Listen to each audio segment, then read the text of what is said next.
अस्सलाम वालेकुम दोस्तों, अपनी नेक्स्ट वीडियो के साथ आपको वेलकम करता हूं अपने इस चैनल में। उम्मीद आप सब खैरियत से होंगे। तो चलते हैं आज की अहम न्यूज़ की जानिब। सबसे पहले तो बात करेंगे कि होशियारबाश एक बहुत ख़तरनाक किस्म का कानून जो है वो नाफज होने जा रहा है, जो कि डायरेक्टली इनडायरेक्टली हमारी फ़ाइनेंशियल कंडीशन और हमारी फ़ाइनेंशियल मालूमात से रिलेटेड है।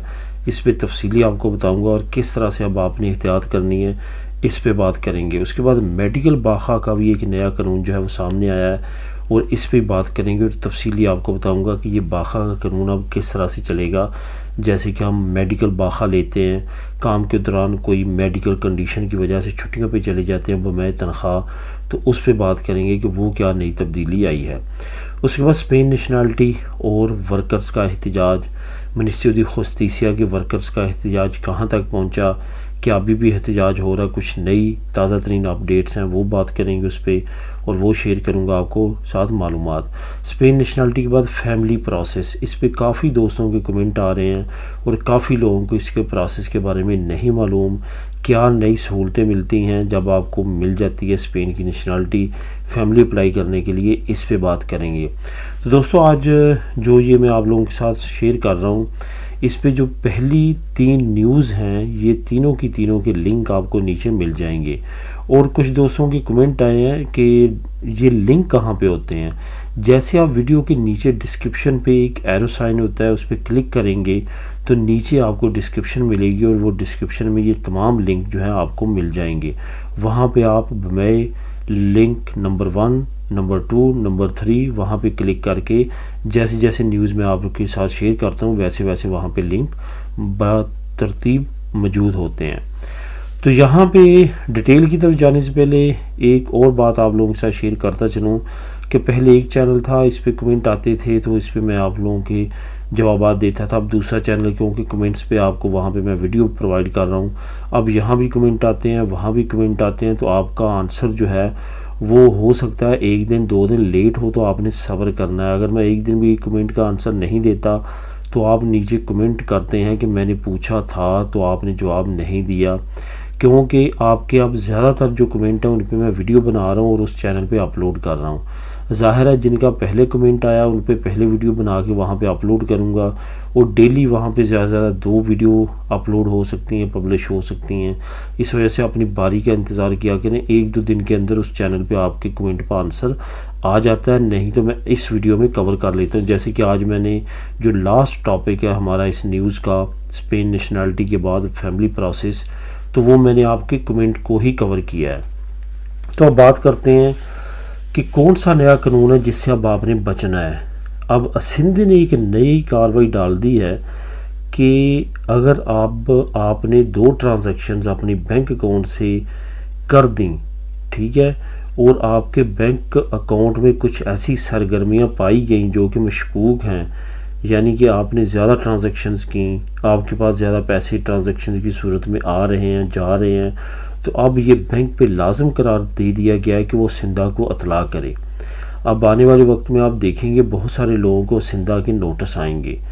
मैं बर वक्त आपको बता रहा हूँ कि अब आपने एहतियात करनी है, ख़ास तौर पर वो लोग जो अपने आप को वर्कर शो करते हैं लेकिन असल में मालकान हैं, या वो साइड पे कुछ ना कुछ बिज़नेस करते हैं और उनके बैंक में ट्रांजैक्शन आती हैं, तो वो लाजमी तौर पे एहतियात करें। लिंक नीचे लिंक नंबर 1 मौजूद है, वहाँ पे तमाम डिटेल दी गई है कि अब बैंक पे क्या क्या लाजम है कि वो असिंदा को क्या क्या मालूमात प्रोवाइड करेगी। इसके साथ साथ एक और अहम मालूमात ये भी है कि आपका जो बैलेंस है बैंक का वो भी असिंदा पूछ सकता है, आपका एंडिंग बैलेंस आपके अकाउंट में कितनी रकम मौजूद है, कहाँ कहाँ से आई है, किस किस ने जमा करवाई है, आपने किस किस को ट्रांजैक्शंस की हैं, ये तमाम मालूमात अब असिंदा हासिल कर सकेगा बैंक से आपके अकाउंट के मुतल्लक। ये काफ़ी अहम अपडेट है और आपको फाइनेंशियल मालूमात से रिलेटेड आने वाले वक्त में प्रॉब्लम्स हो सकती हैं अगर आप एहतियात नहीं करेंगे। ये याद रखें कि असिंदा, सहूलियत सोशल, ये 2 ऐसे डिपार्टमेंट हैं, ये अगर आपके पीछे पड़ जाते हैं और आपका कुछ ना कुछ निकाल लेते हैं कि आपने इतनी रकम देनी है, तो वो माफ़ नहीं करते, किस्तें कर देते हैं, माफ़ नहीं होती और आपको देकर ही जान छुड़वाना पड़ती है। इस वजह से एहतियात करना बहुत ज़रूरी है। मेडिकल बाखा नया कानून नाफज जल्द अमल। ये मैं आपको बताता चलूँ कि मेडिकल से रिलेटेड भी नई अपडेट है, जो नीचे लिंक भी आपको मैं प्रोवाइड कर रहा हूँ, वहाँ पे भी ये मालूमात मौजूद है। अब क्या होगा, अगर आपने 1 साल तक मुसलसल मेडिकल बाखा लिया तो 1 साल के बाद हुकूमत अपनी ज़ेर निगरानी आपका मेडिकल मुआयना करवाएगी और उस मेडिकल मुआयने में 3 सूरतें निकलेंगी। नंबर 1, अगर आपका मेडिकल बिल्कुल ठीक हुआ तो आपको कहेगी कि इतने टाइम के अंदर अंदर काम ज्वाइन करो। नंबर 2, अगर आपका मेडिकल बाखा जो है वो पहले से बेहतर हुआ लेकिन अभी आप काम की कंडीशन में नहीं हुए तो आपको मज़ीद 3 महीने या 6 महीने का टाइम मिल जाएगा कि उसके बाद आप अपना दोबारा मेडिकल बाखा करवाएं और उसमें आपकी जो सैलरी है, जो आपको पे मिलेगी, वो सहूलियत सोशल पे करेगी। वो 70% मिलती है, 60% मिलती है, जितना मिलता है मेडिकल बाखा वो आपको सहूलियत सोशल पे करेगी। उसके बाद वो 3 महीने या 6 महीने जो भी डॉक्टर और सहूलियत सोशल वाले डिसाइड करेंगे, उसके बाद आप दोबारा मेडिकल करवाएंगे। तीसरी सूरत है कि अगर खुदा न खास्ता आपका मेडिकल का सीरियस आता है मसला, कि अभी आपको काफ़ी लॉन्ग टर्म या कोई ऐसा मसला बन चुका है कि अब आप काम के काबिल नहीं हैं, तो ख़ुद सहूलियत सोशल यानी कि हुकूमत डिसाइड करेगी कि अब आपकी पेंशन लगा दी जाए।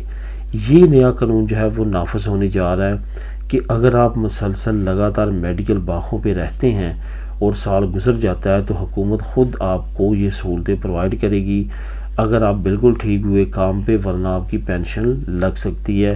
साथ साथ आपको तीसरी सूरत में बोनसेस जारी रह सकते हैं। इसका लिंक भी नीचे मौजूद है, क्लिक करके आप मज़ीद मालूमात ले सकते हैं। स्पेन नेशनलिटी और वर्कर का एहतजाज। जैसे कि मैंने बताया था कि वर्कर्स की जो ज़्यादातर तंजीमें वो मान गई हैं और हुकूमत के दरमियान जो उन्होंने मुआहदा किया है उसकी रूह से अब वो एहतजाज नहीं करेंगे।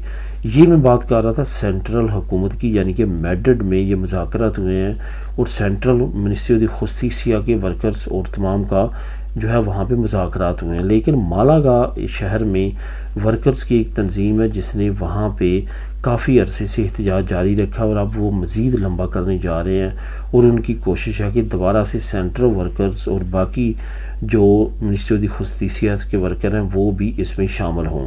लेकिन इसके चांसेस काफ़ी कम है। 1-2 दोस्तों ने कमेंट किए थे इस एहतजाज के बारे में, लेकिन दोस्तों ये एहतजाज मालागा में हो रहा है, ये सेंट्रल हुकूमत में नहीं हो रहा। और हमारा जो इंटरलिंक है नेशनल जो स्पेन नेशनलिटी से रिलेटेड, वो ज़्यादातर हमारा मिनिस्ट्री ऑफ जस्टिस सेंट्रल से है, क्योंकि हमारे तमाम मामलात मैड्रिड में देखे जाते हैं, ना कि किसी स्पेसिफिक शहर में।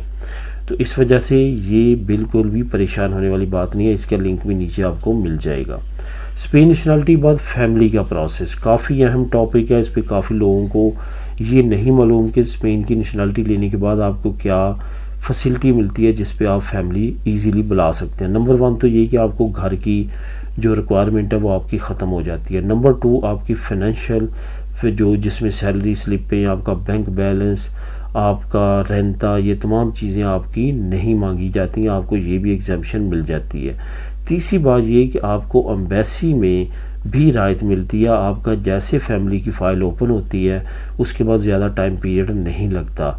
और कोशिश करें अगर आप एम्बेसी में, कौंसलेट में, किसी भी मुल्क में आप रब्ता करना चाहते हैं वहाँ की एम्बेसी से अपनी फ़ाइल से रिलेटेड, तो कोशिश करें आप स्पेनिश में उनको ईमेल करें और ईमेल करें। टेलीफोन वो नहीं उठाते और उसका आंसर नहीं देते। और ईमेल भी आप कोशिश करें कि स्पेनिश लैंग्वेज में करें, आपको बेहतर और जल्द आंसर मिलेगा।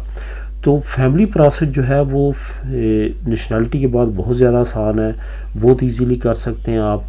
बाकी रिक्वायरमेंट वही है कि आपकी फैमिली के तमाम डॉक्यूमेंट्स टेस्ट होने के बाद यहाँ पे आपके पास आने चाहिए। यहाँ पे तमाम मामलात होने के बाद वहाँ पे आपका जिस तरह दूसरा नॉर्मल फैमिली वीज़ा अप्लाई होता है, सेम लाइक उसी प्रोसेस के ज़रिए आपका वहाँ पे फैमिली वीज़ा अप्लाई होगा और आगे आपका प्रोसेस चलेगा। इससे रिलेटेड अगर आपको मज़ीद मालूमात चाहिए तो मैं एक कंप्लीट वीडियो भी इस पे बना सकता हूँ और जो ताज़ा तरीन प्रोसेस है तमाम मालूमात आपको प्रोवाइड कर सकता हूँ। ये आपको नीचे मुझे कमेंट करके बताना होगा कि मैं आप लोगों के लिए सेपरेट वीडियो बनाऊँ या कि आपके लिए ये मालूमात काफ़ी है। मिलेंगे नेक्स्ट वीडियो में नई इन्फॉर्मेशन, नई न्यूज़ के साथ। अल्लाह हाफिज़।